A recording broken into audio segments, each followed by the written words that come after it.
Hi everyone, I'm just about to start my live chat with Dr. Lynn Williams. I'm just going to wait for people to start joining in. Hello, people are joining.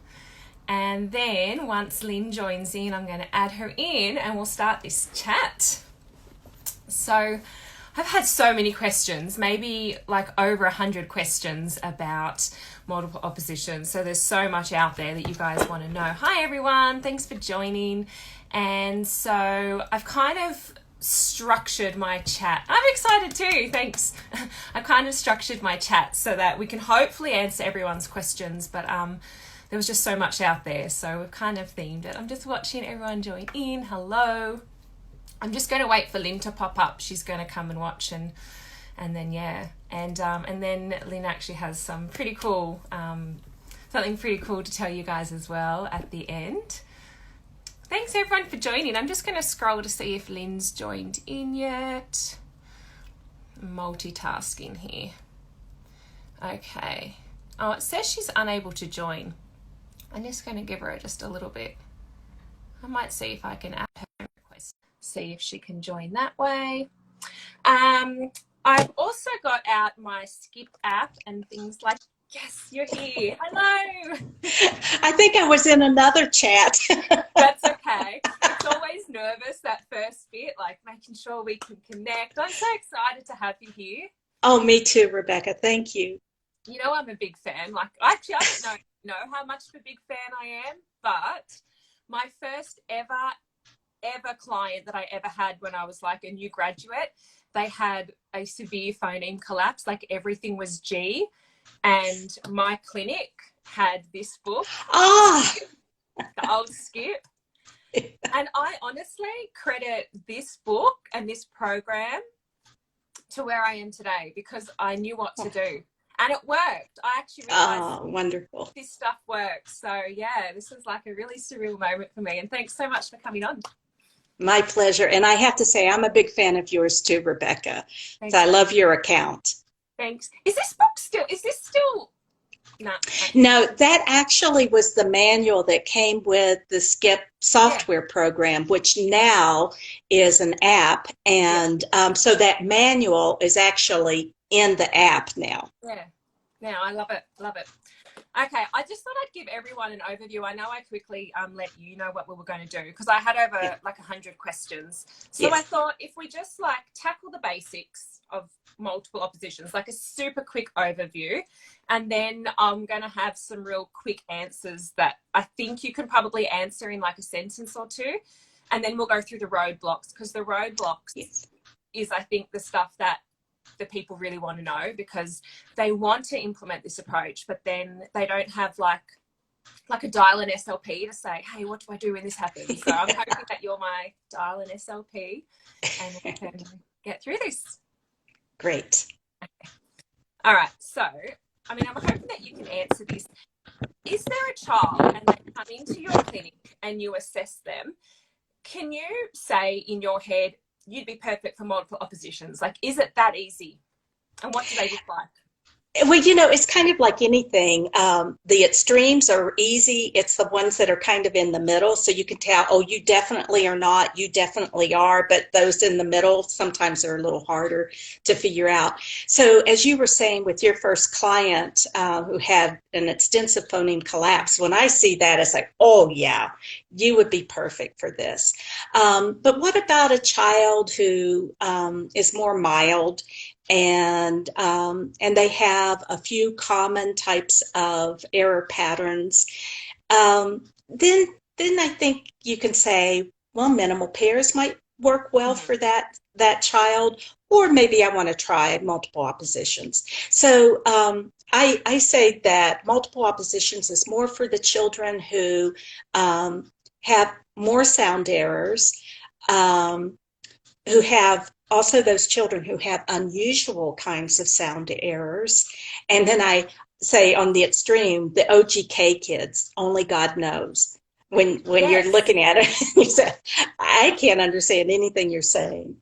Well, and I think a lot of people would go to cycles sometimes. So I guess when would you because in my head, I've only ever thought of multiple oppositions as a phoneme collapse. So when I had a child and like everything is D or everything is H and everything is G, I kind of feel like those are the ones I see a lot, like the G, H, and the D. Is that your experience? Yes. Are they common ones? Yes. Yeah. Yes. Yes. Okay. Yes. And W. I see a lot with W as well. Or final consonant deletion, or initial consonant deletion. So those also would fit in there. That was a quick question I was going to ask you. I might follow up on that. So then you're saying then with those other kids, like potentially if they have like stopping, fronting, cluster reduction, are you saying that you can also use that approach? Really? Yes. I've never thought of that before. Yes. So with multiple oppositions, you can use that approach with 2 target sounds, but 4 is the maximum. Yeah. So you don't have to say, oh, there are not 4 targets from that phoneme collapse that I could choose, so I can't do it. You can do multiple oppositions if you have the child's error plus 2 target sounds. Yeah, actually, I think I've done that before with a child, and it was like, I think it was maybe S, and I contrasted, I don't know if it was CH and SH, or it was those sounds. Yes. Like it was like an SH and CH. I think it was something like that. And I know I've done it for a couple of those, you know, little small tiny ones. Yeah, like kind of different. Like gliding, where a child will produce W for L and R. I've used multiple oppositions for that as well. Actually, someone had that as an example, and I thought that would be a good one, because instead of just targeting one and hoping that it will, you know, that rule will generalize across. Okay, yeah. All right. So then with cluster reduction, I'm just thinking aloud because that's obviously very, very common. Mm-hmm. Would that be easier if they, like if it's an S cluster, if it's like S versus like SL, SN, SW? Is that well, you know, contrast? Well, it depends on what's involved in that phoneme collapse.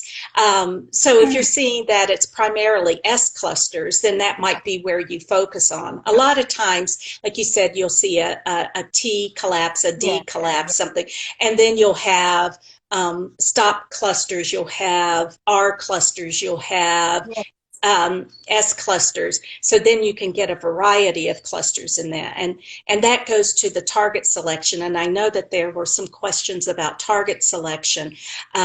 So I try to get the targets to be maximally different from each other. And I use this target selection approach that I named the distance metric. And what I mean by that is phonetic distance. How much phonetic distance is there between each of the targets, as well as the phonetic distance between a target and the child's error production. And the greater that phonetic distance is between their error and the target and across the target sounds, the more salient that will be, and therefore it should be more learnable. But also, it increases the frame of learning that the child needs to achieve. So a child who has a huge phoneme collapse, I had a child who had a 1 to 23 collapse to phonemes and consonant clusters. And remember, 4 is the maximum number of targets that you can choose out of that phoneme collapse. So this child was collapsing stops and fricatives and affricates and clusters. And they were voiced and voiceless, and they were anterior and posterior.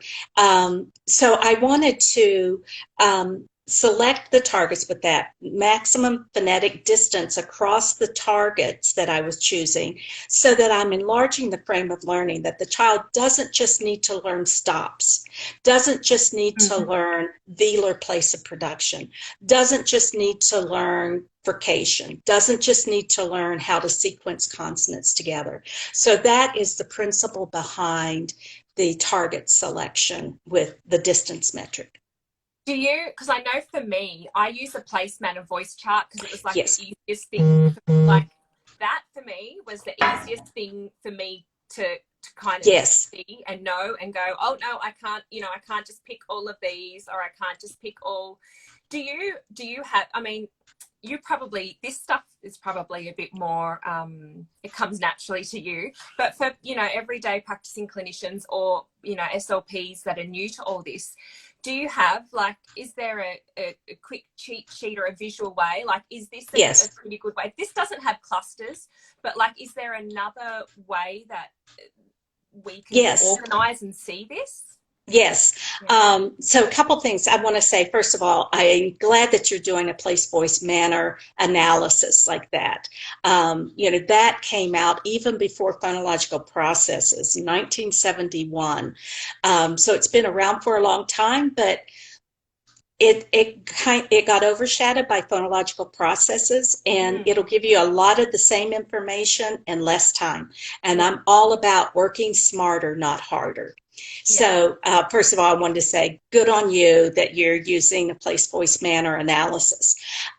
Secondly, to your question, I did develop these phoneme collapse worksheets that is part of my SPACS analysis, and SPACS stands for Systemic Phonological Analysis of Child Speech. And I know that you and I were chatting earlier. There's so much that, first of all, I'm just thrilled. I'm over the moon happy to be here with you, and thank you so much for inviting me. And it's like I'm so excited to have this opportunity to talk to clinicians, and I know that we won't get through all of this, so I would like to go through and answer all the questions. You said you got over 100. I'd like to answer those and send them back to you so you can post them, and then also to send you the different resources. So I'd like to send you that phoneme collapse worksheet that you can look at, and I'm happy to talk about it.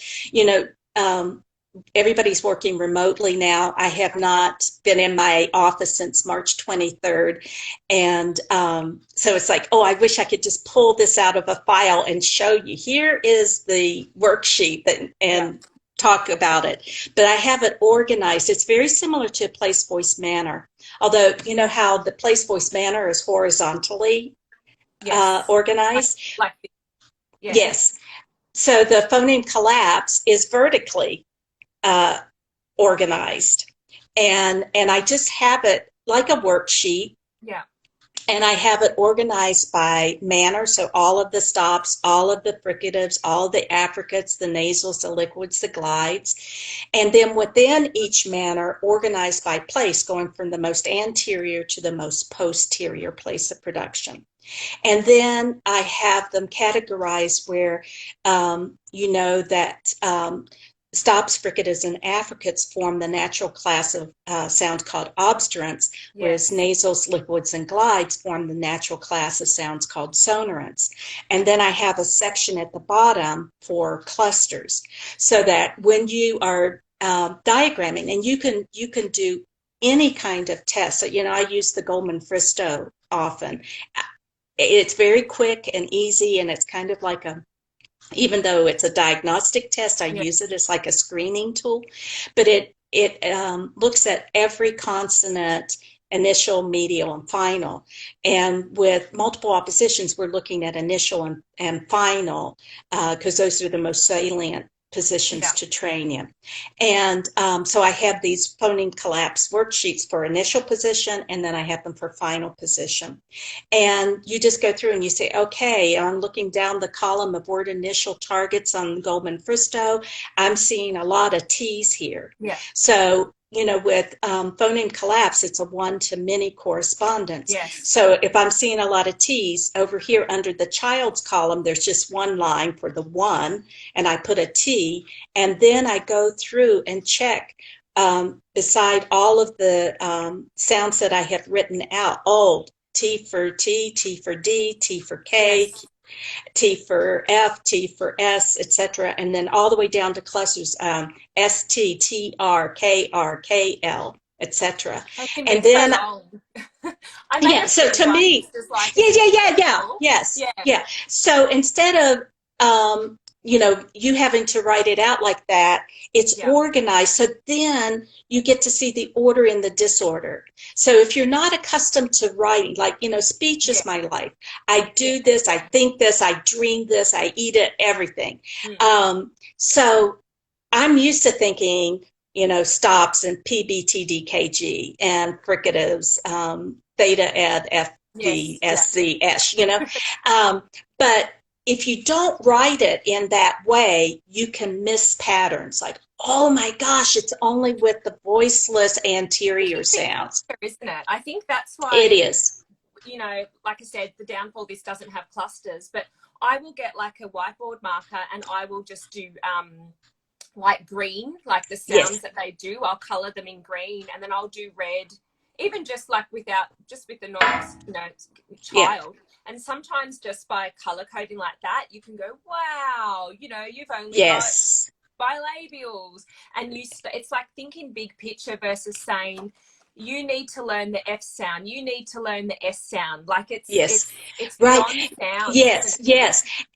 Yes, Right. and it's big picture too in terms of how we think about speech sound disorders, that we don't think about it in terms of articulation and sound by sound, Yeah. but it's even going beyond thinking of it in terms of patterns like fronting and stopping. So for instance, a child who's producing T for K and T for cha and T for S and T Yes. for TR, if I did a phonological process analysis, I'd break that up into 4 different rules. I'd say, oh, you're fronting, you have deaffrication, you're stopping, you have cluster reduction. Yeah. Whereas the phoneme collapse says, wait a minute, those aren't 4 separate rules. And for this child in their language, it is 1 rule. And it makes sense that there's this phonetic resemblance between what the child is doing and those target sounds. They're all voiceless. Yeah. They are all obstruents or stop cluster. And the child's error is T, which is a voiceless stop obstruent. And so it gets so exciting, Yeah. When I see that, when I start thinking, okay, you've got lots of processes, that's like usually my first like clue that minimal pairs probably won't be enough. Like, because you'd pick like the fronting aspect or something. So usually when I see kids and there's like you're starting to tally up all those patterns, I'm like, okay, I'm going to have to choose an approach that thinks that's going to make the bigger. Yeah, and it really is a paradigm shift that moves us from more of a fragmented analysis to a holistic. So whereas I would say, this many times fronting, this many times stopping, this many times cluster reduction, etc., that I look at it more holistically and say it's 1 rule. Yes. And it makes sense. So those are the 2 critical things, is that you can economize it, you're looking at it holistically, and the other thing is it makes sense. So that's kind of the 2 ways that we evaluate the adequacy or the power of an analysis is, does it have descriptive power? And phonological processes definitely has descriptive power, but does it have explanatory power? Yeah. Why are they doing what they're doing? Yeah. Oh, I love this. So many people are like adding like mind blown. I'm going to it is exciting. We've got so many questions. Am I kind of right? Just if people like aren't familiar with this approach, and I'm going to be honest, when I was at university, I don't even know if I don't remember this. I don't remember learning about this, or if I did, it was like 10 minutes. And I think it's okay. I think there's so much out there that it's okay. Yes. You have to learn. And that's not the only class you're taking. Yeah, I know. Am I kind of right? Because most people know minimal pairs. The way I think of it is that multiple oppositions, it's like minimal pairs, but just with an extra target or 2. Yes. In a way. And more. Yes, and, okay? So it is very, very similar to minimal pairs, in that you are directly addressing homonymy. Yes. You are contrasting the child's error with the target sound. And even though you have multiple targets, you're always doing the one-to-one contrast within that larger treatment set. Here's the and part that makes it bigger, that it's looking at the child's system differently than minimal pairs, and that's that fragmented versus holistic. So with the phoneme collapses and saying, hey, that's not 4 different error patterns, that's one rule that I can explain why the child's doing what they're doing. It's like saying that the child's speech sound disorder is their native language, and you're wanting them to learn to speak the ambient language, which for us is English. And so what we're doing is we're treating this child like a second language learner, and we're taking their language and mapping it onto English. And that's what the phoneme collapses are doing, right? Yeah. So it's like minimal pairs in those ways, but it is different because you're thinking about them differently. Does that make sense? Yeah. So just for a quick overview for people then, so let's say we've got like, I think a common one is D. So let's say we have like dip, chip, kip, and slip. I know that that's a common one I've seen in textbooks. So how would it look like? This is what people want to know. Are we doing like dip and chip? Like, are we just doing those two kind of like minimal pairs, and then you do dip and slip, and then you do dip? Is that what it looks like? You target those two first, and then those two, and then those two. Right. So you're always contrasting it back to the child's error. And it's just like the way that I even like to lay out the cards, either on the table or on the screen, if I'm working from the app, is that way, where you have the child's, the error, and then the targets. And then I bring it up and I'm contrasting error, target, next one, error, target, next one, error, target. Because what you're doing is you're confronting that homonymy. Yeah. Would you do a couple of trials? Like, would you do dip, chip, and then chip, dip, and then chip, dip, dip, chip? Like, would you do, you know, like a couple of trials and then you move on to the next one? You know, I don't. I run through the whole rhyming pair set and then go to the next one. Okay. Yes. Yeah. So dip, chip, dip, sip, dip, kip. Okay. And then go to the next one. Deep, keep, deep, seep, deep, cheap. Go to the next one. And this was another thing that I saw in the questions that you shared with me, and that I saw posted onto your account. A lot of questions about dosage and intensity. Yeah, that was one of my questions. So in answering your question, you know, would you stay with that and get a couple responses? Well, you could certainly build up the intensity that way. But here's the thing with phonology. There is duality in learning. So you have to learn the rule and you have to learn the execution. You know, you can't learn one without the other. And it's like articulation is here. How do you place the articulators to produce the sound? And phonology is up here. This is the rule you need to learn, okay? Yeah. We have to put both of those together. We can't, if we work on this one without this one, it takes them a lot longer in therapy. These kids are in therapy for 5 to 6 years. Yeah, like Barbara Hodson talked about.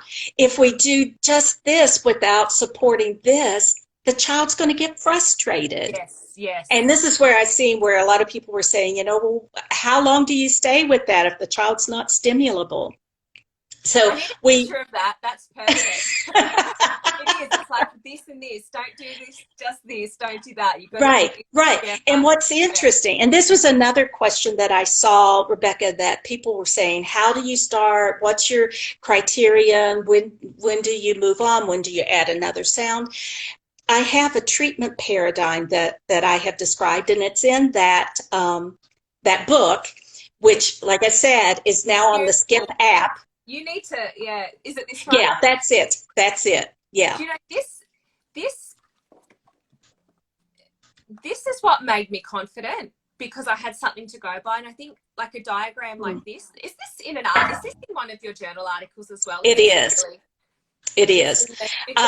So yeah. I have republished this a number of times, and it's in my book that I have with Sharon McLeod, another Aussie. This is the second edition that's coming out. I brought it just to show you.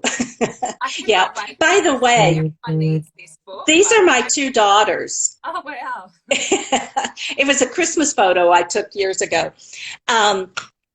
But yeah, so it's in a lot of different places. This helped me so much, because this is what I think we all need, like SLPs. We kind of need. I know it's a bit hard for people to see, but I'll see if there's a way to. Well, I can send this to you too. I'm going to try to just send you a whole bunch of stuff that you can share with others. But so going back to the question about. Gosh, I think I lost it. How to start, how long to be. Oh, and the duality. That's where I was going with this. That in those earlier phases, your emphasis in treatment is more at this level, but it doesn't mean that you're not addressing this one. And then that focus starts to shift where it's like, oh, it's more up here. So phase 2, imitation, boom. You're here, even though you're still working on contrast in the rule. But phase 2, spontaneous, you're having more focus up here on the rule. Phase 3, where you're playing games with the child with the contrast, you're all the way up here. And what's really interesting is I have in that treatment paradigm, you are measuring generalization frequently. Now you don't have to do it as frequent. Every third session. Yeah. So every third. You don't have, and people can change it. I did that for research purposes because I wanted to really track that change. But what's really cool about this is you start to see, you have your data on how they're doing in treatment, and then every third session I'm measuring generalization. And again, I want to mention there are 2 measures of generalization: a narrow measure of generalization and a broad measure of generalization. The narrow measure is probe words of the target sound in untrained words. And I have a 90% criterion level, very high. But I don't feel comfortable saying, oh, you've met that and we're going to stop training, because that's such a narrow measure. It's only words. It's only 10 words per target sound in the target position. And you're getting this every third treatment session, so there's a learning effect there with the probe. So I just use that as a gateway to say, well, when do I want to do the broad measure of generalization, which is conversational speech? And this is where we really want to know, how, oh, is the kid getting this? And I don't want to have to do that language sample too often because that takes time. And so that narrow measure is the gatekeeper, and it tells me, oh, you hit 90% there, get a conversational sample. And Mark Fay has said, if the child is producing the target at least 50% of the time in spontaneous connected speech, then it's likely that it'll continue to emerge on its own. Yeah, okay. That's now, the big square there. Yes. That's only for, but that's not for, because this is where I think people can get, I would get a bit confused. That's not for articulation. We can't think about, for like your exactly, like exactly. Not for us. Yes. Idea of if they, phonology. Yes. Phonology. Okay. Yes. Okay. Not articulation. Yeah. So if you have a child who's lisping, no, you have to have very, yes. So anyway, what I was going to say about that is I'm collecting my treatment data, I'm collecting this narrow measure of generalization, and I can start to see the interaction between what they're doing in the treatment words and when generalization is starting to occur. And you know, when you start to see the blips and the light bulb going off, the little blips coming up, is when you're in phase 2 spontaneous, because that's when you're really starting to shift from this level to this level. And then once you get to phase 3, boom, that light bulb goes off and you see, wow, they've met that narrow measure of generalization. I'm going to do the conversational sample and see if they've met that broader measure of generalization.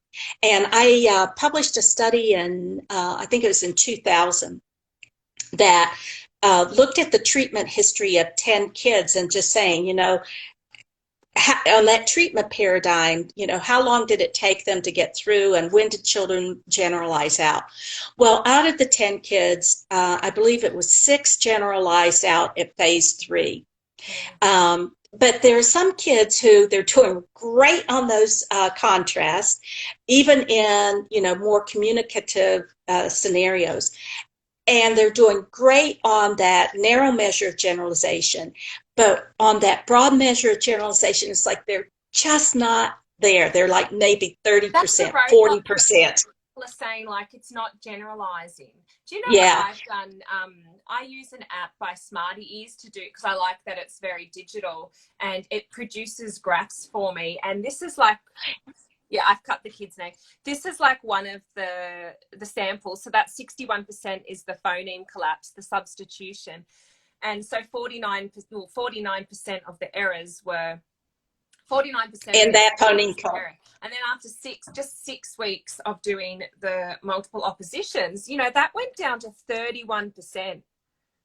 Yeah. And that's overall. And I was like, wow, like in 6 weeks of multiple opposition, like, you know, pretty much, that phoneme collapse had kind of like halved. And I said, it's okay, you know, and now other rules were coming in, you know, like other things are changing. Because you're treating it systemically. You're treating the sound system. You're not treating an error pattern. And that's the thing between processes and phoneme collapses.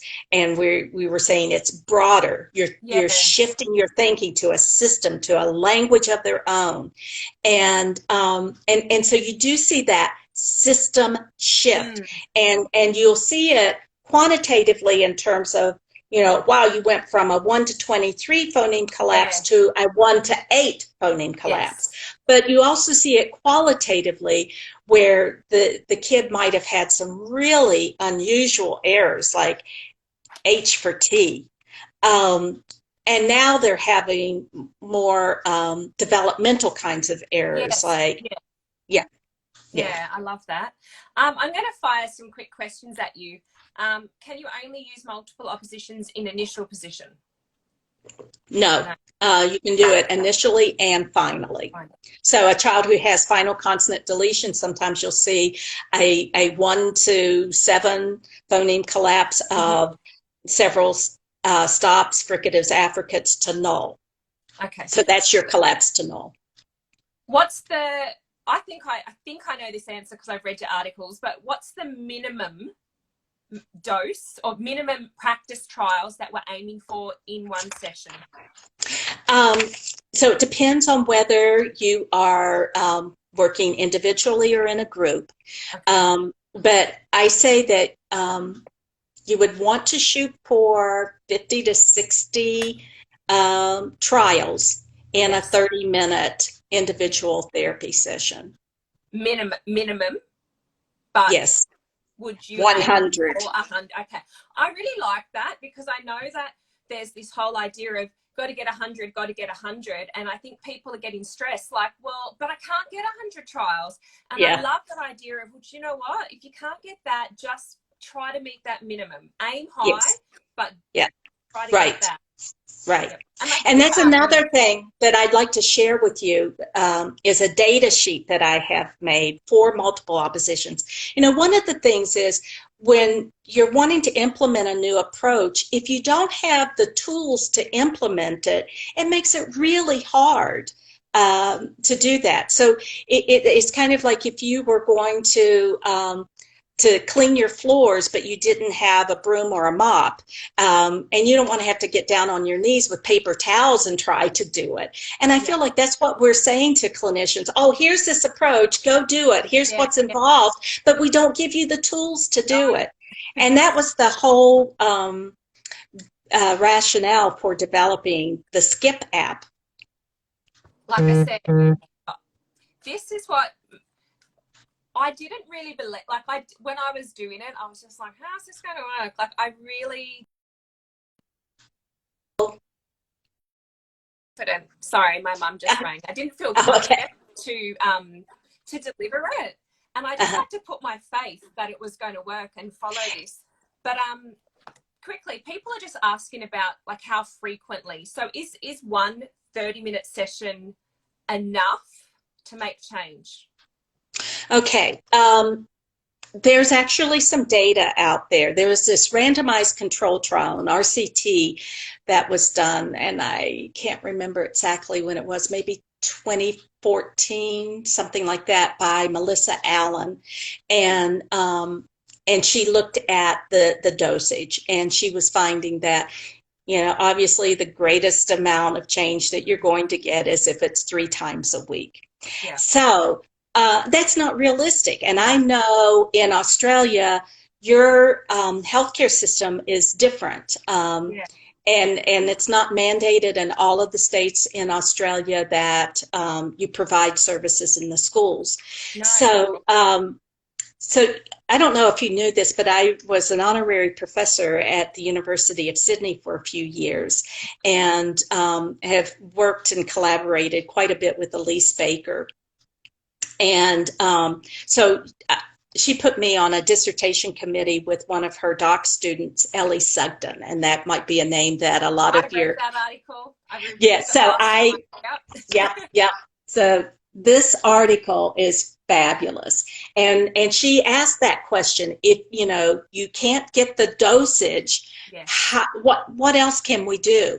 And so her whole study was, how do we train parents to implement, and specifically multiple oppositions? And so I know that there were some questions about, you know, parent training materials. Ellie did a wonderful job. This was just published in 2019 in the American Journal of Speech Language Pathology, and it has a whole supplemental materials. It's open access. So it's open access. That's right. That's right. So she did such a beautiful job in making it very explicit. And I have done a lot of parent training. I've done parent training, not only in terms of phonology, but also language and working on morphology, and also literacy and how do you work with parents. And, you know, a lot of the literature that you read that involves parents say that, well, the compliance is very low. And so what I found is the more explicit your training is, and again, giving them the tools to be able to implement it at home. And so that's what Ellie did in her study, is she was very explicit in training the parents, and she collected data not only on the child outcomes, but she also collected parent data and asking them, you know, how confident did you feel delivering therapy? And she asked them to complete the scale at the beginning of therapy and then at the end.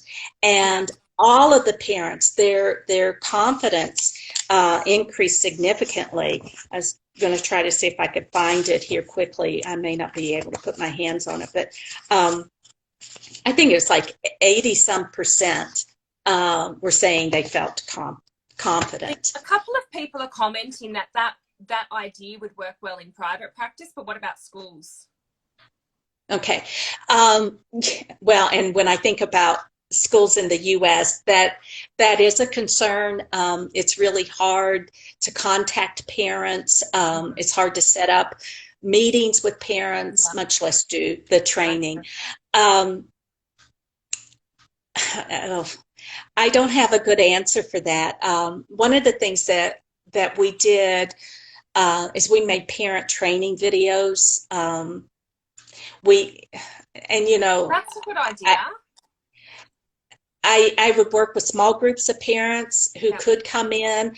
I provided childcare because a lot of them, you know, it's like, well, I can come, but I'm not going to be able to focus on what you're saying because I'm running around the room after my 4-year-old. So, you know, that's a question that I think that we don't have a good answer for, but I'm always and just like you Australians are so clever at coming up with creative ways. How do we handle this roadblock? So I don't want to give up. I do acknowledge that it's hard, and I do acknowledge I don't have the answer that would address all parent being able to. I can share what I've done because I worked my first job when I worked, it was like a not-for-profit when I did this approach. I actually I just gave the cards to the teacher's aide, and every single day, and this is why I think that child made so much progress, every day that teacher's aide actually just went through the targets with the child. So that's one thing that I did. I also worked in America, so I know what it's like to be in the schools, and I'm going to be honest here, I found it very hard because I love speech so much. I personally felt like I wasn't as effective. Like I was like, oh, if I had that kid one-on-one, you'd be out of here really soon. Like that was something I honestly felt. But I made videos. What I would do is I would make like a little 3-minute video on my phone, and I would email you know, or text that video to the parent just to show them, or I'd quickly come on and like make a video of, okay, mom, like what I'd like you to do is I'd like you to do this and that. Wonderful. And I felt like that was easier. I mean, written communication's great, but a video is good. Oh, yeah. Yeah. Or like a little kind of like the RTI, I would do that as well with my severe kids. I'd see them every day for 5 minutes because I felt that was easier, like to manage my time, because I couldn't see them in a group. It just wasn't effective. So those are little things. It's not the best case scenario, but they're little things I've done that do make a difference. Yeah, it might not be the ideal where you're saying, oh, I want you one-on-one for 30 minutes, but what can I do? You know, so sometimes just seeing a child for 10 minutes one-on-one instead of 30 minutes with 3 other kids, so they're 4 kids, might be better. And it's interesting. It's hard, and you don't need games. I feel like you can do it. That's the thing. And then you're out of here. And they're like, what? And you can just like make that change. Versus adding all this game to get them involved. It's like, no, we're hitting it hard, and then you're going back to your classroom. So I felt like you've just got to cut the fun and just get to work. That's you and I have a mind meld with that. I don't do shoots and letters and hi-ho cheerio or any of those other things, because then I'm always redirecting the child back to the task. But I try to make it so engaging and that they want to work with me. And this is another thing. You know, my husband is a counselor, and he and I, for many, many years, co-taught a counseling and communication disorders course. And one of the things that we would spend time on is how to understand children's behavior and misbehavior, and how to motivate children to work with you in therapy.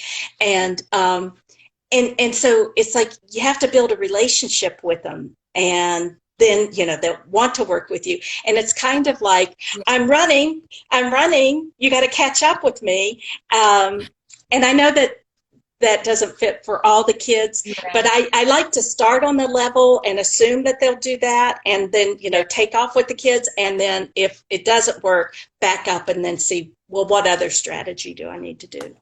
Well, and I think this is a great way to talk about the biggest roadblock. Okay. A child is not stimulable for a sound. What do you do? And I think this is where I know it's so easy just to lose faith and just go, nah, like they're not getting it. When I read that study, and just to let everyone know, because people are like, you're showing me all these apps and books, I'm gonna make a list. I'll make a list. Okay. I know we're just chatting. I'll make a list. We'll Yeah. get together and all the information will be there.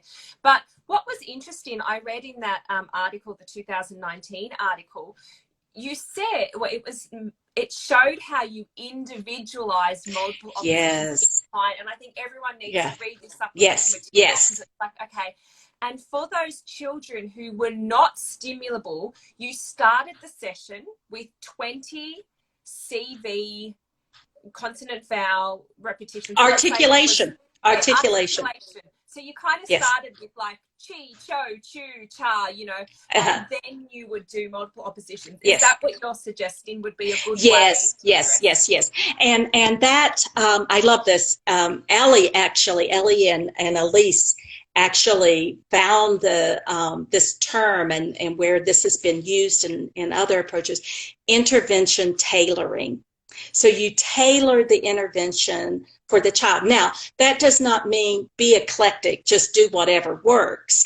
It means that you are adapting what you're doing. And so what you described with Ellie when she pulled it out and she did 20 CV repetitions, articulation, then she put it back in multiple oppositions. Okay, so it's... You know, you can, because I think when we look at these approaches on paper, it feels, from a clinician point of view, it feels like you've got to do it this way. And when you're not sure if, you know, you're going off on a tangent or if you're doing the wrong thing. And then I feel like it can be too easy just to veer off and just, okay, we're just going to do artic. And then you get straight onto just artic only. I love that intervention tailoring. Well, and you know, you're talking about the different parts that make up an intervention approach. And so my colleagues, Elise Baker, Sharon McLeod, and Rebecca McCauley, who is from Ohio State, and we've worked for a decade in developing a taxonomy of phonological intervention. And just really kind of looking under the hood of all these phonological intervention approaches to say, what are the elements or the ingredients that make up an approach? And one of the things that I've been looking at is how do we teach students, how do clinicians learn new approaches? And one of the things, it's one thing to sit and listen to something and you can go, yeah, that makes sense. And then you go to do it and you have 1,000 questions. Yes. So one of the things that is coming out of the psychology literature, early childhood education literature, is talking about fidelity rating checklists. And so I have developed one for multiple oppositions, and it goes according to, like this is for the phase 2. So we were talking about the treatment paradigm. And you're looking to say, you know, did I pair the target and comparison sound together for each contrast? Did I include a metaphor for the target? Did I include a gesture for the target? These are all the components that go. Need. Yeah. So I think that you four should get together and do a ASHA online conference. Yeah, we should.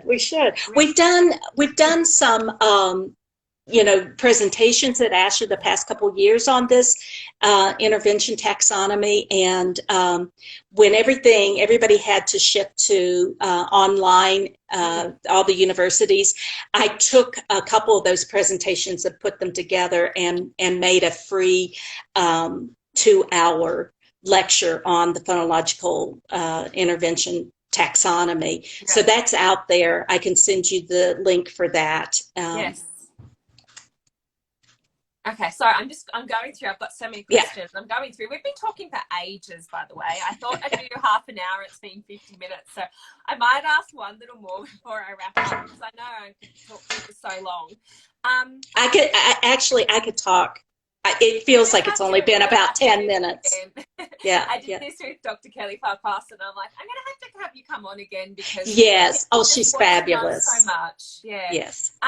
if a child, like let's say we've got a target, and if that target generalizes, can you swap a new one in? Is it as simple as that? Can you swap a new one in and replace it with another sound? That's a great question. So again, thinking systemically, you have picked these 4 targets based on the distance metric. Yes. And so what you're counting on is this generalization across the untrained sounds, because you have strategically selected these targets to represent the different aspects of learning that the child needs to achieve. So if a child generalizes out on one of the targets, I throw it out. Now, instead of 1 to 4 contrast, I've got a 1 to 3 contrast. So I generally do not put one in, because I'm looking to see, are you generalizing across the other sounds that are not trained? And that's what you hope will occur. Okay. I'm going to show people who aren't, just super quickly, who aren't familiar with the Skip app. Oh, good. I have to, because I like I said, people have asked about this book. So this book, it had a CD, and I think, I think that one of the reasons why I used all of these approaches is because I've had this, and it was easy. I've never had to sit like for 10 minutes and go, sit and do rhyming words in my head. For me, I bought this program, and I've got the app as well. And so I know it's a little bit backwards for people, but for the app, you can literally plug in, like, let's say it's D is our target sound, the error sound. And then you can plug in, I'm just going to do some random little things here.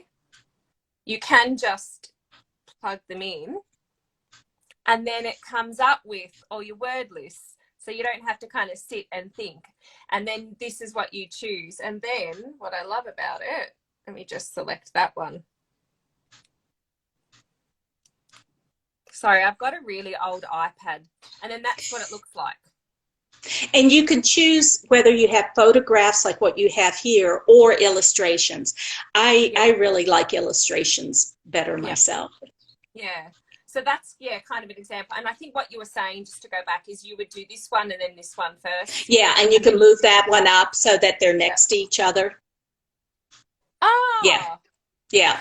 And then and then you see the plus and minus, so it keeps data for you. And you can also switch the order of the order of presentation. So there you go. Yes. Yeah. Beautiful. Yeah. Anyway, I love this app. Someone said, amazing, I need to get my hands on this, and I need this app for sure. And I know you sent me an email just before we went live about this app. Do you want to tell people? Well, first of all, let me do a disclosure that I did develop this app with NIH funding, the National Institutes of Health. So it really has a rigorous theoretical background, and we had to do national test sites in developing this program. And so anyway, I do receive royalties off of this. But so EBS Healthcare actually converted it from the DVD that was what you had to the app, and they're the ones who sell this. And I was playing with my Skip app today when I was reading the questions, and like there was this great one about this child who produces FW for SW clusters and BR clusters, and so I wanted to get on my Skip app, and I was having some problems, so I called the programmer at EBS, and he was excited that we were doing this, and he said, Lynn, I will give you 10 promotional codes for Skip that you can give out. So I've sent all of those to you, Rebecca, and you can distribute those 10 any way that you want. I will. I'm so excited because you can actually do multiple oppositions, minimal pairs, empty set, maximal oppositions, and vowel contrast. So for me, when there are those strange little errors, this generates it straight away. And something I've done, Lynn, I'm not sure how you feel about this, I'll check. sometimes when I've done the multiple opposite, actually non-words, people have asked, can you use non-words? Yes. Yeah. So this has a huge database. It has over 2,000 real words. It has over 6,000 nonsense words. So it was interesting. Like I said, the person who had asked the question about the FW for the SW and BR, that we didn't have a way that you could. Let me just get on here. That you could have a nonsense error, so like FW is not a cluster in English, and so I had to trick Skip into doing that. So the person who asked the question was named Sam. So I put Sam in as one of my students, and so I'm going to click on Sam, and since there wasn't a nonsense for FW to put in for the child's error, I just put F, and then I wanted to have all of my F words be nonsense. So I don't know if you can see this, but I've got fet, sweat, and Brett. Okay, so since FW does not make a word, I just made nonsense words. So we just say, when you make those two sounds together, it doesn't make a word. It's silly. It's just like this funny picture here, and I'm going to contrast it with each one of these.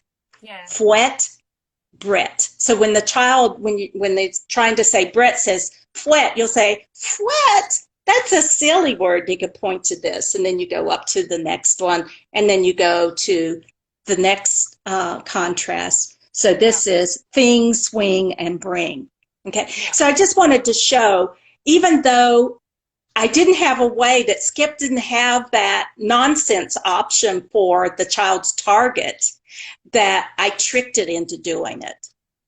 Do you know, I think I can turn my camera around. I might see if I can turn it around super quick just so people can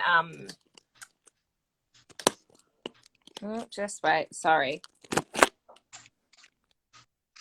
I don't know if that's it does for yours. Yes. Yeah, so you can see you've got multiple oppositions, minimal pairs, empty set.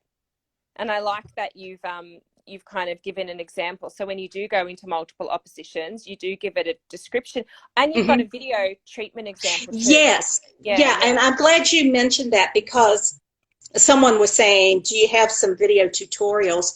And they're loaded into the app. Yeah, so then it really is as simple. Sorry, my iPad is like 10 years old and it's still surviving. Yeah, so this is what it would look like. Yeah, and then you've even kind of got in the app what you would choose and how you would choose it. Yeah. Yeah, and one of the things that I wanted to design, and I mean, when you get $1 million grant, you can build in all the bells and whistles that you want. And I wanted just-in-time support. So anytime on any screen that you're doing something, I tried to put what I thought would be questions that you would have. Yeah. So you'll see 10 word sets were included. Now, include non-words, and the 10 word sets will go up. So 10 word sets. Oh no, maybe it didn't for this one. I think I picked a funny. But it should, because it would. There it goes. 157. Wow, yeah. So then you just click on it. How many word sets? So basically, do, show, Joe, slow. That's one word set. How many sets should we be choosing for our kids? Well, I always start with 5, and people say, well, what are you basing that on? There's not a whole lot of evidence. I mean, a lot of people haven't said, well, let's study this. But there was a study that was done several years ago by my mentor, Mary Albert, and then a couple of the students in the program there at Indiana University, Tom Powell and Paula Swartzlander. And And they looked at, what if we start out with 3 and we measure generalization, and then if they haven't achieved generalization, then we go up to 5, and if they didn't achieve generalization, we go up to 10. And what they found is most of the children achieved generalization at 5, and so that's where I came up with that. And sometimes people will say, well, wow, if you got 10 word sets, why not use all 10 of them? And that's kind of the example of more is not always better. Yeah. And a couple of things I want to mention before I forget, that there were some questions about group therapy. Sorry, Lynn, I've just got a timer. I think we've been talking so long. I've got a timer that says I've got 1 minute and 3 seconds remaining before I think Okay. That's all right. But I just wanted to say you can do group therapy. You can set it up on the Skip app that way. Okay. We're just going to have to, I'm going to have to get you back on live again. We have to have another focus and have more questions. Wonderful. I just don't want this to cut off. But yeah, I've got lots of work to do because we've been talking articles. I will make up a fresh new Instagram post to give away those 10 apps because, like I said, I think it's going to change people's and I want to just say that you can use the app on Zoom and doing teletherapy. Yes, definitely. Awesome. Well, I'm going to wrap up and say thank you so much. I've just learnt so much new stuff and I've got so much clarity. You've just been so generous with your time. So Rebecca, thank you. Thank you so much for having me. And I love all that you're